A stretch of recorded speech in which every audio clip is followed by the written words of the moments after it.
or at least that I haven't seen, and maybe I should have spent more time on the AACRAO's website for this, but it's about how and when we schedule those particular courses. That discussion has not been as widespread as could be. And it's a significant issue, especially as it relates to CCA's efforts and strategies such as 15 to finish, academic maps, purpose first, guided pathways, and quite honestly, completion efforts in general. So CCA wants to engage some of our thought partners with this and discuss this issue, especially as it relates to admissions and enrollment management, to provide you, our Alliance members, with relevant information and timely information to help resolve this challenge. So our friends at AACRAO have created this great panel of experts, and we're really looking to see what what they have to tell us to consider how they make decisions related to academic calendar. So with this, I happily pass the baton to my friend Michelle Gottlieb. Good afternoon. Thank you, Nikolas. Good afternoon and happy almost Friday. I'm Melanie Gottlieb. I'm the Deputy Director at AACRAO, which is the American Association of Collegiate Registrars and Admission Officers. I want to thank CCA today for this opportunity to be online with you all as we navigate the challenges presented by the COVID-19 crisis together. Just a note, as Nikolas said, we are hopeful that our technology will not fail us. It's a fairly large Zoom call, and all of us are looking at the mercy of our home Wi-Fi. So fingers crossed. Next slide. And you can skip right here. That's good. I have with us today a panel of 4 very excellent AACRAO colleagues, and I want to especially thank them for taking the time out of their busy schedules to join us today in this panel discussion. We have Tara Arneson from Champlain College in Vermont. We have Kristi Wold-McCormick from the University of Colorado Boulder, and also our AACRAO Board of Directors. We have Tim Amyx from Volunteer State Community College in Tennessee, also on the AACRAO Board of Directors. And we have Rick Sparks from Virginia Tech. Next slide.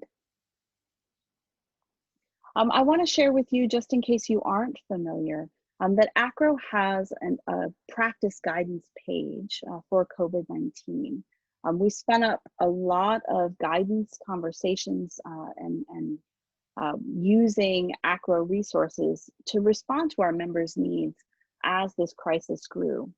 To build our guidance, we used established AACRAO standards and re-envisioned them through the lens of the current COVID-19 crisis, and then consulting with subject matter experts from our board of directors and amongst our membership, we developed sets of specific suggestions and guidance that institutions can use as they navigate their decision-making around enrollment management, around records and academic services.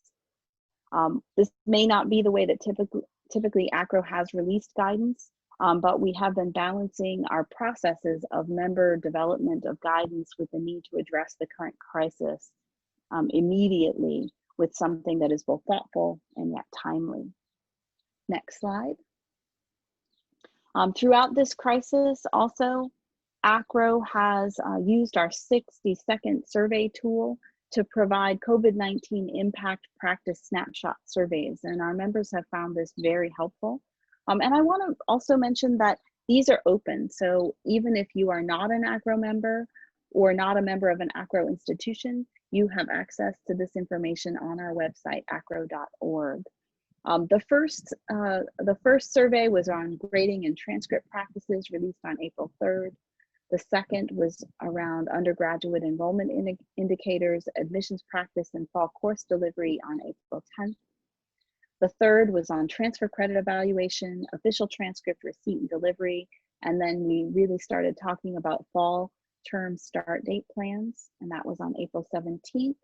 And then on May 22nd, we released an update that combined a number of those topics, because as you all know, just as we're experiencing, COVID time is very different. Everything moves very, very quickly, and something you may have decided on Monday might change on Tuesday, might shift again on Wednesday, and you might go back to your decision, initial decision on Friday. as we've been trying to manage the shifting environments at our institutions. Next slide. So I want to give you a little bit of a highlight of our survey number 4 that specifically talks about this topic. And if you recall, this was as of May 22nd. So we're about a month out, and things have changed quite a bit, and some things have solidified, but also some things haven't really changed. Most institutions as of May 22nd remained undecided on their course delivery choices for fall. And it was really pretty much the same as was reported in April. 65% of the survey respondents were not already confirmed for fully online or for fall or 2020, and they were still asking their faculty to be prepared to teach fully online. In discussing with our colleagues, we were hearing that people were doing multiple scenario planning and hadn't yet made a decision. 14% of institutions were considering changes in tuition for the fall, which was a surprising result for us.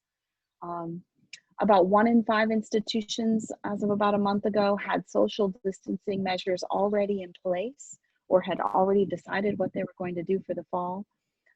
And many institutions were reporting that they were considering a whole variety of changes to the fall calendar start and end dates and session length. So we're going to talk about that today. Next slide. So this is just a good reminder. It made me laugh and has made me really feel like we're all kind of in the same boat. But what we've discovered is just like this tweet from a colleague who works at a university in Chicago, meetings lately are mostly like this. We don't know much. We don't know what we do know. We can't really tell you yet. Everything is going to change. But given all of that, please make a plan for what you're going to do in the fall. And I think that that's been a lot of the challenge that our institutional colleagues have been navigating as we move forward. So before I ask the next question, the first question of our panelists, I want to ask a little bit of the audience and find out who's here. So if Nikolas, if you could open up the first poll, that would be great. And so I'd like to have a sense of who's from a 4-year, who represents a 2-year institution, and who we have from state systems. And we'll give people just another minute or two. And you let me know, Nikolas, when you think you're ready to close. All right, so the polling is ending. Okay. So it looks like we have more than half of our folks from a 4-year institution, a quarter from a 2-year, and then another 15% of the state. So excellent. That's good to know for our panelists as they answer some questions, and keep that in mind. And so I want to move to our panelists and ask the first question. And I want to ask about summer, because I think as we work through the decision making, we got through graduation, then we had to get through summer decision making, and then we can get through the fall and figure out. And so most people have dealt with summer. What does the summer enrollment look like for you, and what kinds of adaptations have you made to your summer programming? And I'm going to ask our colleague Tim Amyx to go first on this one.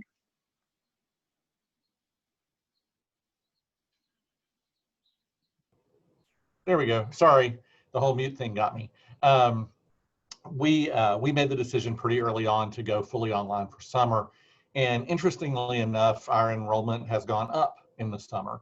Not only that, but one of the things that we didn't do was we didn't really offer much in the way of science, which we would have bet based on data at any time that the majority of our students wanted that science class in the summer. We got a lot of transient students because of science classes in the summer, but we didn't offer much in the way of science this summer because our faculty absolutely were not going to deliver a course that they could not guarantee the learning outcomes and academic rigor was going to be sufficient. So we offered pretty much no science in the summer and yet still had an enrollment increase. And Mel, one of the things that we just found out yesterday from our state system is that it looks like from preliminary numbers, our spring graduation numbers are actually going up for this spring, even after record numbers of incompletes and all that sort of stuff. So we're heading into the fall with fewer students than we normally would because of our graduation numbers for spring.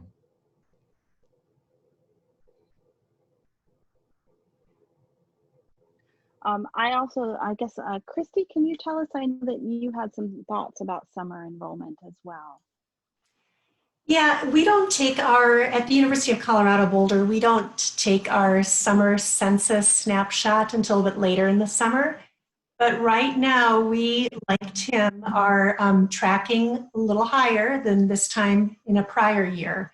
All of our classes are remote or online, or a combination of remote and online, and we're very careful to have distinguishing definitions between remote and online, one being synchronous, one being asynchronous. But we are looking, right now we're tracking about greater than 15% up over last summer at this point, but we don't have our final count yet. Actually, Kristi, I want to follow up because that is the distinction between synchronous and asynchronous, and the attention to detail that you've given to defining your course delivery. Could you talk to us a little bit about that?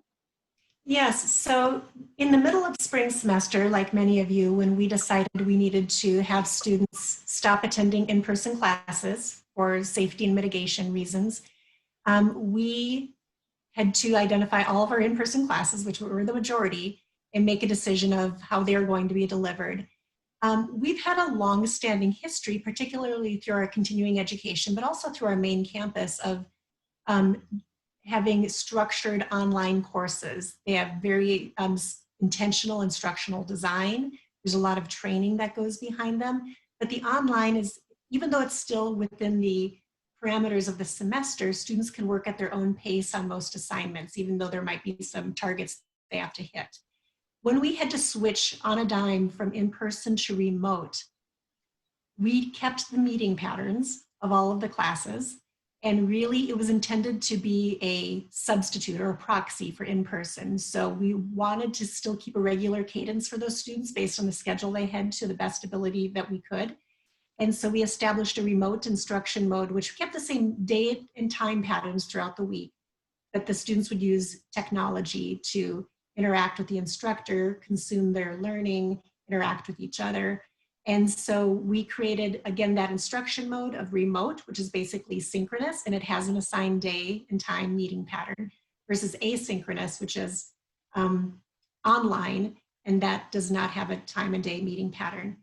And then when we decided to switch for summer, that everything would be at a distance, we allowed the departments to choose, do they want to be remote or online? And then we also created a hybrid of remote and online combined, because they might want to say, we want everybody to meet at the same day and time on Mondays, but the rest of the week you can be asynchronous. So we really had to be nimble with developing and defining new instruction modes to go along with the changing way that we were delivering our teaching and learning. Thank you for that. So I want to talk around issues around instructional delivery. They can be very, very complicated, and they require a lot of collaboration across departments. And so I'd like to move to the next poll question to talk about, to ask our audience if they have an interdepartmental planning committee that's working through the COVID-19 crisis issues.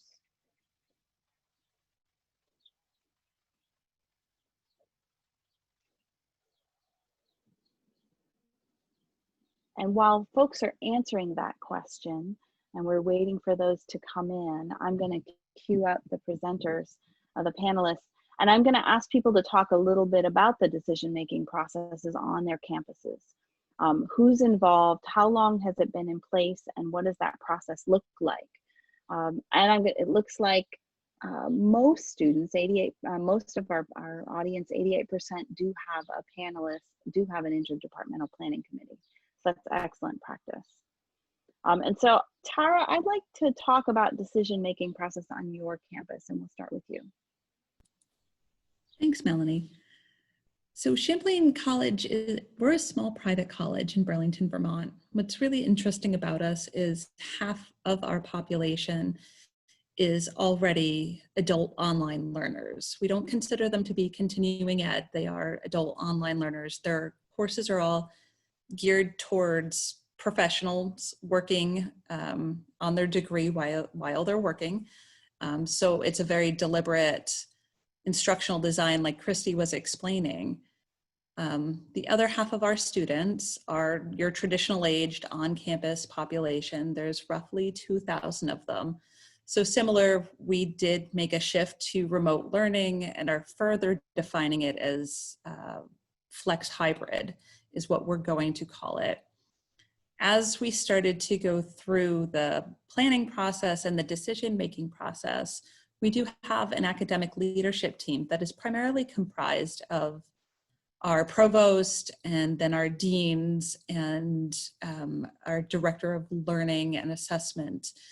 As COVID started to become more and more apparent and we had to make these changes, that group grew so that it wasn't just the academic deans and the provost making decisions, but it became more of the academic deans, the provost, our director of the library, our Center for Learning and Teaching, which does help with instructional design and really does the heavy lifting with faculty support within the classroom, our institutional research, and then myself. So we could have both functional roles at the college as well as those who were, I guess, higher in the hierarchy, because from there we also have a president's cabinet who ultimately makes the decisions.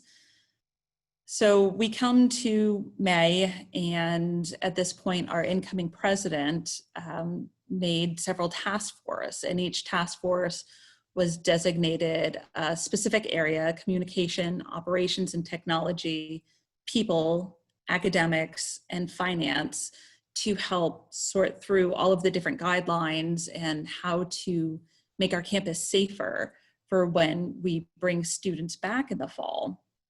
And those task forces were truly designed to really dig into what is going on at the state level, what's going on at the national level, what is our Department of Health saying, what is our Agency of Education saying, and then what is the CDC saying, and how can we do this?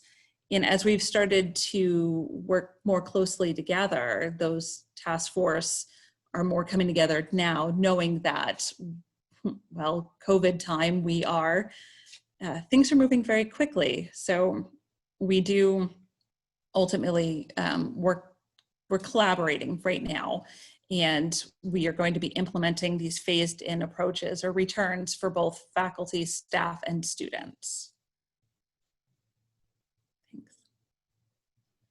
Thanks, Tara.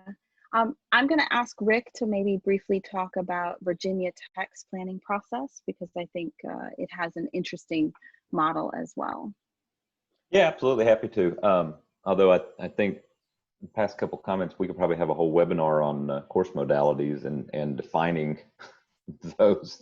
But anyway, in relation to this question, obviously institutional culture has a lot to do with the structures that are ultimately used. And at Virginia Tech, because of our specific history with the shootings that occurred on our campus in 2007, we have a fairly rich history of emergency management at a centralized level. Now, as a large research institution, land grant institution, we look like a lot of other large research institutions in the fact that we are a mix between centralized functions and very decentralized all the way down to individual areas, and lots of you can identify. And so defining that structure as a result of our history actually has served us well recently, because when COVID first appeared, and all of a sudden we were gripping with the fact that we were going to have to make some decisions back in the spring, we were able to stand up our structure quickly because it's the same structure that we would use in any crisis situation. And simply put, it's a small executive group, and then it's a larger, what we call incident management team that has representatives from all over campus. It's a mix between fairly senior levels all the way down to individual offices, depending on the function of the group. So it serves, it's been interesting. I've served on that team for a while, and it's as needed. This is the longest, I think, in its existence that we've stood it up at any one time, and I'm sure others can identify with that. So for us, it serves, especially at this point, as decisions are being made really, really quickly, it serves as a communication vehicle. Up to the top, so decisions can be made quickly and then come back down and then be disseminated out. So initially, it was definitely the work group that was making all the calls on the fly, and we were meeting, pretty much 5 days a week at least, sometimes on weekends. Now we're down to about once a week, and it's communication. So.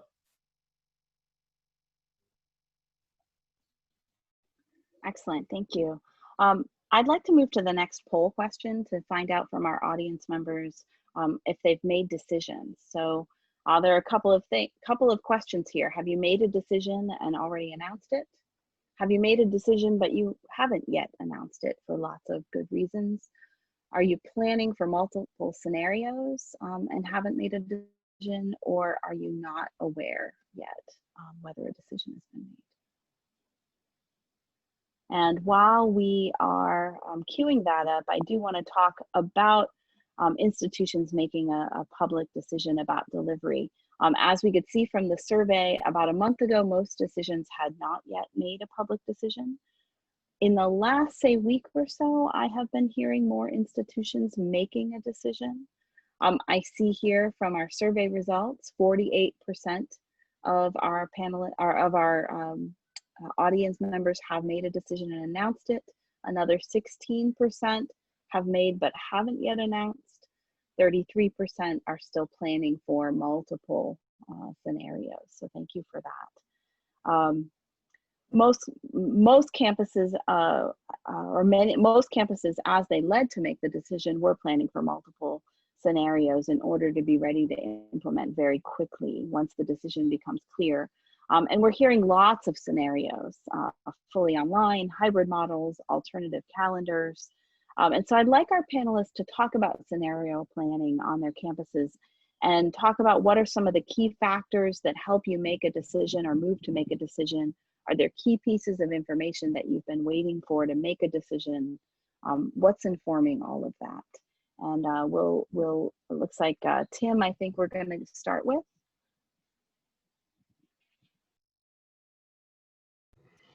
The key piece of information for us was classroom space. How many students can we put in a classroom and remain socially distanced? Vol State is committed to following CDC recommendations. In the state of Tennessee, we also have recommendations from the governor's office on reopening higher education. So once we got those in place, and we were working pretty much in parallel, we were able to move forward, and we announced our plan to students this past Tuesday. But space was our key limiting factor. Our director of plant operations actually built a 6-foot collar out of cardboard and helped us visualize how students would sit in a classroom. And we discovered pretty quickly that outside of a couple of spaces on our campus, and we have about 9,000 students, outside of a couple of spaces, our maximum student occupancy at social distance is 8.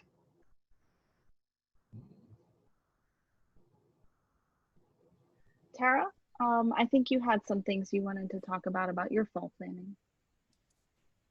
Yeah, thank you. So we announced at the end of May that we were gonna be making our campus safer and allowing students to come back for face-to-face instruction.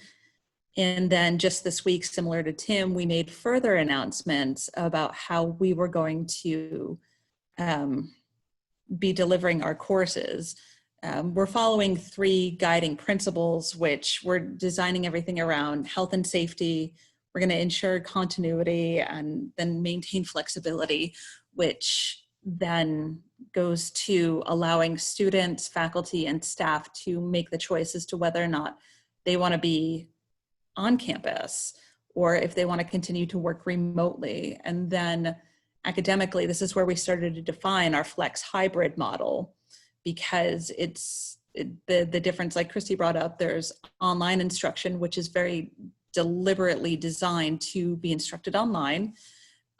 There's the hybrid method where maybe you're in the classroom one day and you're learning remotely from your dorm room or your apartment or your home outside of Burlington, Vermont, receiving the same instruction from the same faculty person during a synchronous class session. So we're still planning to have classes meet synchronously if that's what the faculty still want to do. So that all goes into and is rolled up into the definition that we've crafted for flex hybrid. We're certainly doing what Tim just said with our classrooms. We've identified how many students we can safely have within the classroom. And then we have to start looking at overall building density. So we only have about 6 academic buildings on our campus. And within them, there's a variety of classroom sizes. Like my biggest classroom size is 55.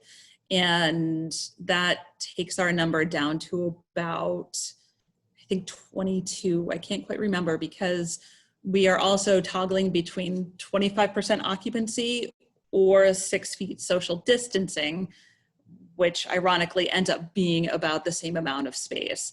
So we're losing a bit of classroom space, and we're working through that right now, as well as how do we stagger our classes from starting and ending so that we're reducing the density in our hallways. And then do we make our hallways and stairwells one way, and taking all of those other things into consideration as we get ready to welcome people back to campus. Kristi, I'd love for you to talk a little bit about University of Colorado's plans. Yeah, we're a large institution. We have about over 35,000 students enrolled in a typical fall semester. And so this has really been a multi-pronged strategy from an instructional standpoint. And we do have different working groups working on different aspects of this. But from our standpoint, we had to, we decided to go with kind of a hybrid model for fall. And we have provided some guidance to the academic departments and the colleges and schools about guideposts for how many, approximate percentages of how many classes should be remote or online. They were pretty much given the guidance that any class that's over 50 will have to be either remote or online, or will have to be split up into many smaller sections or made hybrid where students can rotate, where maybe a third of the students come in person on Monday and meet either synchronously or asynchronously the other days of the week, another third come on Wednesdays, and so forth. So all the colleges and schools and departments had to provide us with their first round of schedule updates a couple weeks ago. My team has been working fast and furious to try to decipher those. We've had to do a lot of preparation laying the infrastructure before that. So like some of the things already mentioned, we have had to put COVID adjusted capacities on all of our instructional spaces, and we're averaging around 20-25% of their original capacity. We are identifying all over campus and near and around campus what we're calling novel spaces that aren't normally used for instruction, but because we're not going to be hosting big conferences, we are looking to claim those for instructional spaces for the coming year and applying some COVID adjusted capacities. Getting pretty creative. There's a lot of departments that are interested in outdoor spaces, and that might work for some areas. And if any of you know the climate in Colorado, maybe for the first 8 weeks of the semester, and then anything goes after that. So, but we are looking at some of those spaces. We did increase passing time to 20 minutes between classes. So all of our meeting patterns had to be changed. So we had adjusted the schedules that way. And we are now working to slot classes into their new instructional modalities. Several sections are being canceled. The modality on most of them is going to change. The location is going to change. The time is likely to shift on the vast majority of those that are going to be meeting with the meeting pattern. And we are needing to re-room very strategically. And I think that re-rooming process is going to happen, you know, in stages throughout the semester as more of these novel spaces come on board. We're also looking at what do we do with our waitlisted students, because, you know, the nature of waitlisted students is they plan to show up for the first, you know, week to see if they can get in, and that's not going to be allowed. So we have put a halt to our wait lists, and we are going to look strategically at those class sections with bigger wait lists. So if they go online, can we just raise the caps to accommodate those students who are waitlisted? And there's a whole host of other steps that we are taking that we could probably, again, spend an hour on, but those are kind of some of the highlights of things that we've taken into consideration for fall planning. Mel, could I add one thing that this just triggered? And at Virginia Tech, I'm not going to go through everything, but very similar to what Kristi just went over at Colorado. But one of the things that I have been surprised in the last probably 6 to 7 days is our campus's hyper-focus on the physical classroom, and all the way down to that very granular number. Now, maybe everyone else on the call and our other panelists are saying, well, no, of course, we expected that. I did not. And what we've seen is this very similar to what Kristi just shared. We're seeing an average of 23-ish% of original capacities. But it has been interesting to me how certain faculty members have really dug into saying, no, this is the number it should be. And even though we're talking about measuring 6 feet nose to nose and we have all the guidelines, the way to arrange the room has been such a big focus on our campus. So I throw that out there just to say, if you are involved with that work specifically and you haven't gotten too far down the road, my 2 cents is involve experts on your campus, health and safety, facilities, however that looks on your campus, because my advice is have an authority, because I, as the registrar, don't want to necessarily be the COVID cap authority. So just Kristi mentioned it, and it piqued my brain to just offer that as advice, because it has surprised me the amount of time that I have spent on that the last few days. Yes. One other thing, if I'd be remiss, and just to jump in for a few more seconds, if I didn't mention the fact that another huge strategy is we are looking at, we postponed our freshman enrollment appointments, registration windows, because we are looking to cohort our freshman class based on discipline and residence hall assignment so that we can group them into their fall schedules as much as possible. I have a cohort planning meeting this afternoon where more details will be revealed and discussed, but we are hoping to pre-register students into at least 2 of their cohort in-person classes, and then let them kind of top off their schedule with some remote or online or some other classes. So that's created another big piece of this puzzle that we're trying to put together. Just really quickly, Rick made me think of something because we were just talking about it yesterday. Our state is going to require us to dub a COVID coordinator. And that's something we're working through right now too. So we will actually have one single person who is going to be the COVID coordinator / police. That's a new wrinkle that I had not heard yet. Very interesting. So I'd like to open up the next poll before we start talking about calendar. And I'm wondering of our attendees, are you considering a calendar change as one aspect of your planning? I think that that is one of the many tools as you're trying to adjust schedule and change capacity of rooms. Calendar is one of the tools in the mix, albeit a complicated one. And while we're waiting for that, I'm going to queue up the next question for our panelists. And I want to talk about the changing of calendars and term structures and what the implications are. It looks like 62% are considering a calendar change for this upcoming fall term. And I want to ask our panelists, what are the implications of calendar changes that you're working through? Are you considering shorter semesters with longer clock hours? What other scenarios, and what are the advantages and the disadvantages of those scenarios? and then talk a little bit if there are implications beyond the fall for these. And I'm going to start with Kristi on this one. So like many institutions, I think a really popular model that schools are considering is to generally retain their term start and end dates, but halt all in-person instruction after fall break or Thanksgiving or whatever you call it on your campus. You know, the reason, of course, as we all know, is many students travel during that time, and the hope is to prevent them from traveling and then coming back to campus for a very short period of time. And that is indeed what we are looking at doing at Colorado is we're keeping our original start date, but we typically have the whole week of fall semester or fall break off that Monday through Friday. We are actually going to hold instruction that Monday, Tuesday, Wednesday of Thanksgiving week, and then send students home if they, you know, there will be some accommodations for students who need to stay. And then everything from that point on will be remote or online or that kind of hybrid remote online. As a result of putting in 3 more days during our fall break, we are going to end our semester 3 days earlier.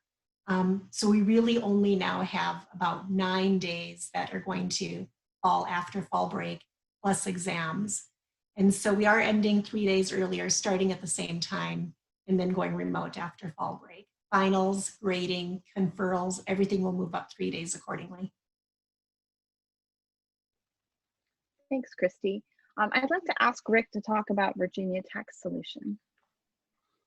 Yeah, we looked at a number of things for fall. In the end, we decided to keep the calendar as is. But Kristi said, like a lot of campuses, we're going to end in person in residential at Thanksgiving break, when we hit Thanksgiving break, and then students will not come back. So for us, that equates to about 10 days or so online before we have finals. And we looked at everything. We looked at starting a week early, getting rid of all breaks and cramming the semester together and ending by Thanksgiving to actually wrap it up.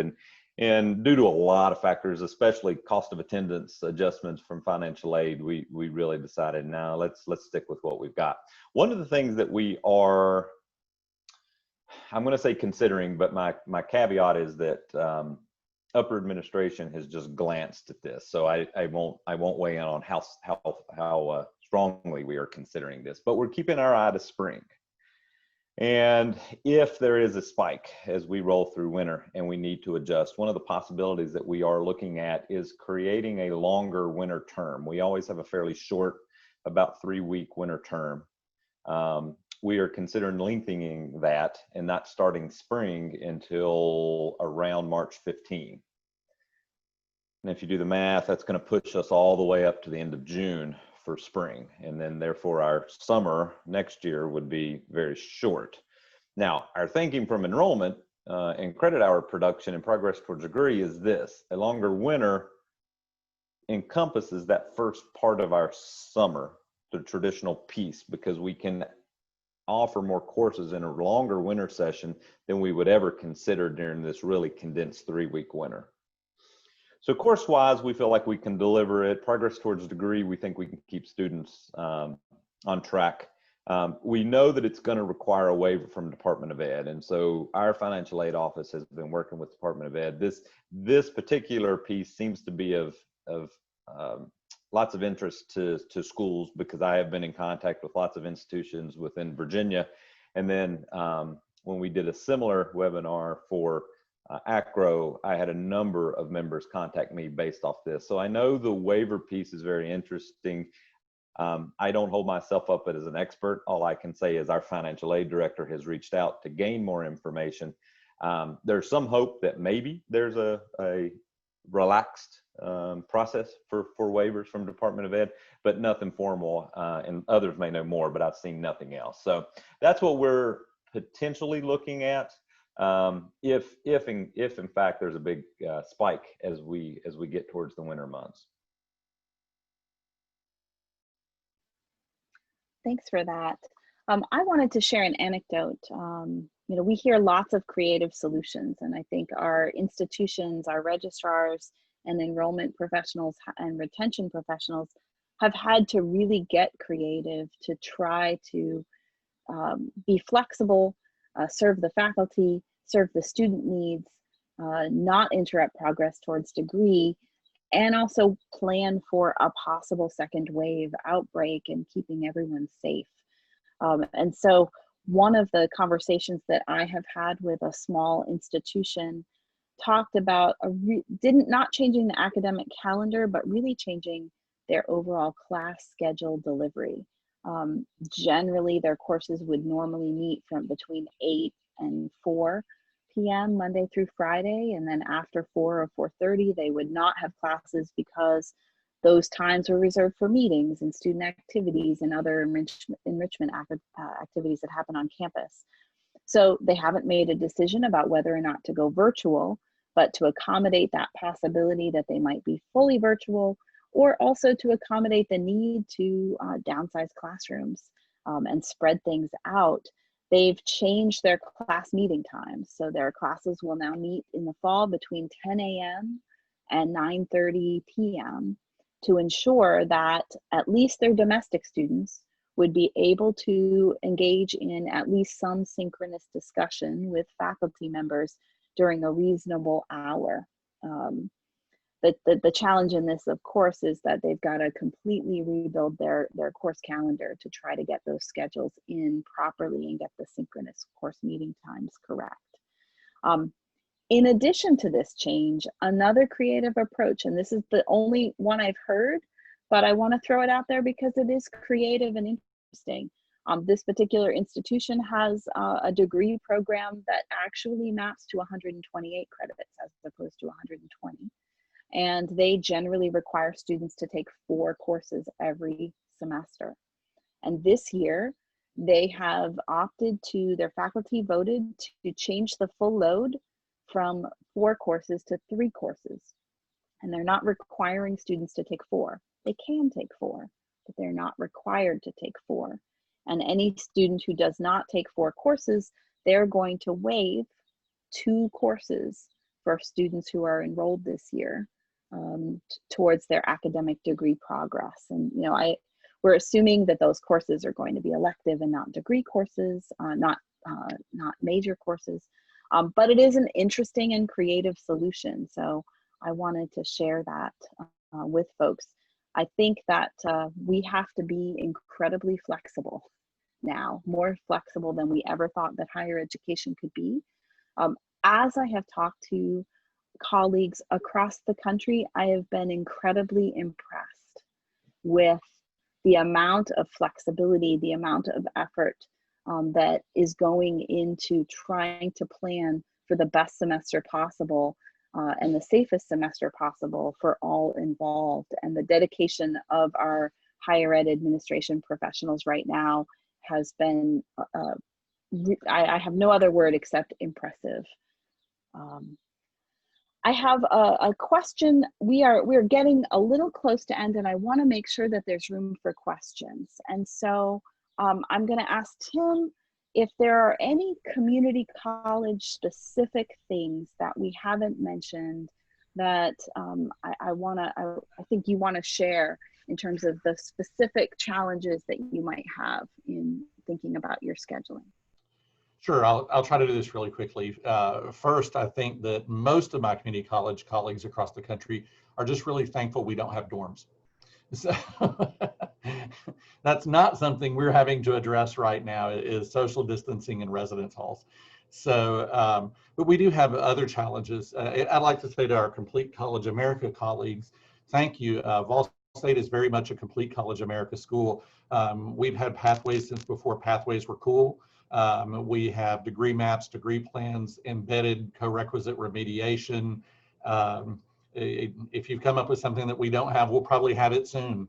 But specifically speaking to 15 to finish, and also how that impacts our limited access programs like many of our health sciences. We have a lot of health sciences students, and those laboratories require hands-on instruction with equipment that you can't replicate in a home. I've never met anybody with an x-ray machine at their house. And so figuring out how to social distance in those environments, is a real challenge. But the flip side of that is we had a lot of students trying to get into those programs with very short windows to complete the prerequisites, especially under a 15 to finish model. And so if we are in what we call Plan B Phase 1, that means that we can have some hands-on classes on campus. But if we were to move into Plan B Phase 2, everything would have to move online. It's funny because as much as people think community colleges are different, we're very similar. Many of the conversations that Kristi mentioned earlier about instructional method, we've had those same conversations exactly that same way. We are still allowing students to come on campus, but in limited numbers. But if we have to move fully online and there's some things we just can't move online, then that could very quickly reduce the number of first responders in our community. We're turning out about 100 EMTs a semester. We could be in a situation where our X-ray tech population in the general Middle Tennessee area could reduce because we're not able to produce graduates, or not even allow students to screen in because they couldn't get a class they needed that was critical. I don't think you'd want your respiratory care specialist in that program having never completed a college level anatomy and physiology.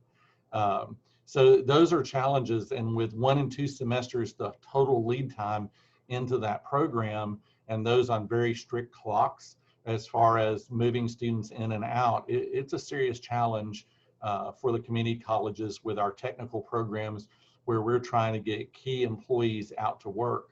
And something else to me, I think we have our respiratory equipment back, but Tennessee just set a record for the number of COVID patients in hospital at the same time.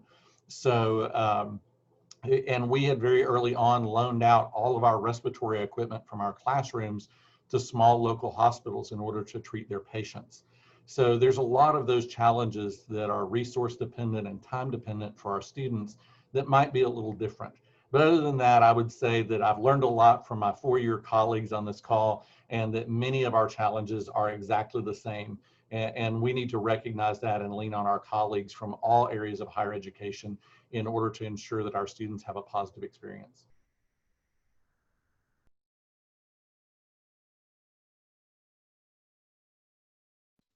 Sorry, I was having trouble unmuting. Thanks for that.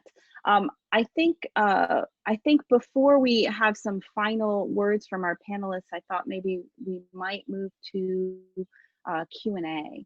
And there are a few. I want to thank the panelists who have been really active on the chat, I see. And so a number of the questions have already been answered. And I'm just looking to see if there's a question that that is queued up here from Complete College America. So there is a question about letting students know in advance if instructor is going to elect online delivery. And so maybe I could ask our panelists what the communication to students has been like, or what you intend that to be like, how that's going to work as your faculty work through that delivery method. I'll speak real quick just to say at Virginia Tech, online has not been a major piece of especially our undergraduate program in the past. So while we have ways to report modality and it's on the timetable or in registration, it's not a major focal point because, again, hardly any courses are online at the undergraduate level. That being said, we've had to adjust quickly. And so we've left our modalities as they are, but they tend to be very state reporting focused and not necessarily overly student friendly. So what we've done real quickly is we've commandeered another field. We've made it viewable and searchable in registration, and we're building the definitions out so that we can create these real broad online hybrid, or online synchronous, asynchronous, hybrid, the same face-to-face, kind of that real high level planning of, do I have to be there or not? And if I don't have to be there, is it specific to a time? So some of that high level so that they can move their schedule around. So we've had to adjust and adapt, and we've just commandeered a field to do that. Yeah, there's been a lot at CU Boulder. There's been a lot of communication going out. to all different audiences every time a decision is made. We also, we have a centralized strategic relations and communication team that's coordinating all outward communication with a central website where all of this information is being stored with appropriate links out. We have just started talking about, we've added in our portal, we've added in our class search tool notices that students, because we're now starting to make changes to the fall schedule, to let them know that changes are being made. And not to panic, and that when we feel like we're pretty much there, where all the changes that we've received have been made and accommodated and negotiated and roomed, that we will send out another notice asking students to check their schedules for any changes, adjustments, cancellations, and to work with their advisor if they need to make any kind of switches or accommodations.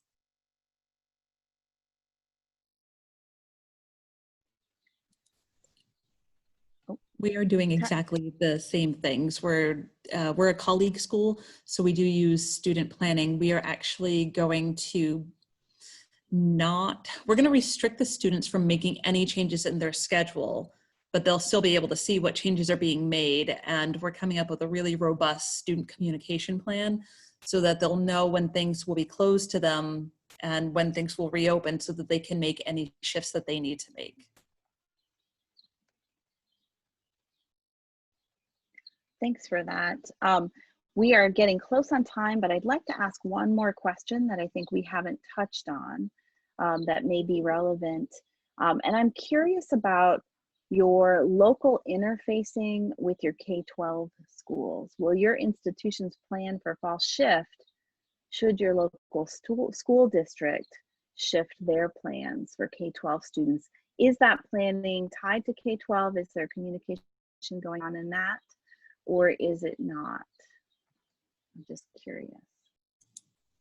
So our state this week just released guidelines for reopening our elementary, our K through 12 schools, which is really interesting because it's similar to what we're doing at a higher education level. And because we're going to allow everybody choice, for a person like myself who has 2 kids in elementary school, you know, I could potentially have one child going Monday, Wednesday, Friday, and another child going Tuesday, Thursday, Saturday, and then somebody has to be home all the time with the child. So because we're allowing staff, students, and faculty to choose whether they're going to be working remotely or attending classes remotely, as a staff person, I could be home with my children or the one child that's home that day while they go. We haven't, the college itself has not had much communication with the elementary schools or the K through 12 schools.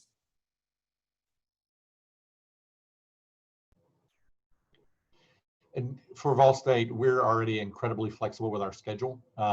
So we're adding additional flexibility with our changes in instructional method, which we have pushed out to our students. That was the primary focus of our information release. And being sure that students can see that and make good choices. I'm far more worried about my staff. Even though we are successfully working from home, we are trying to get back to campus to serve the students that will be here and serve the community.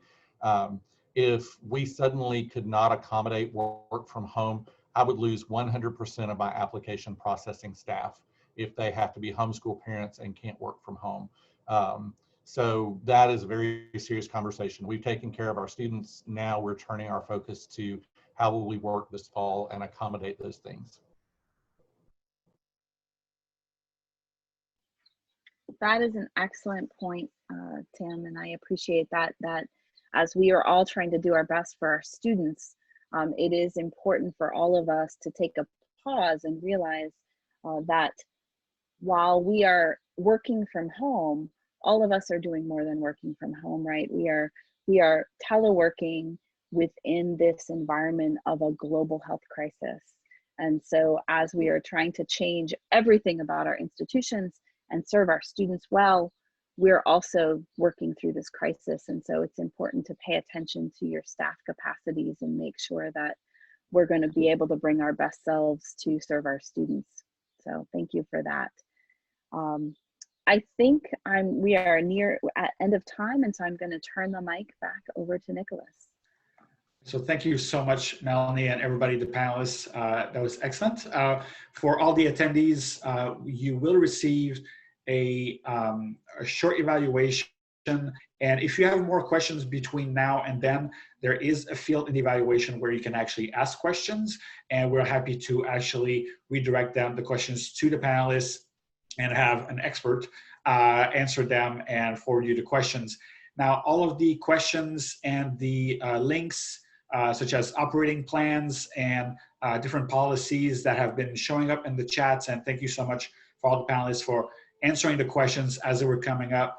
We will compile them, and along with a recording of the webinar will be on our website. So you will have the link also handy in the evaluation that will be sent to you tomorrow. So with this, again, thank you everybody for attending. Thank you so much, all panelists. Really appreciate all your expertise, and let's give the let's make wise decision and informed decision. That is the best way to go about it. So thank you everybody, and have a good rest of your day.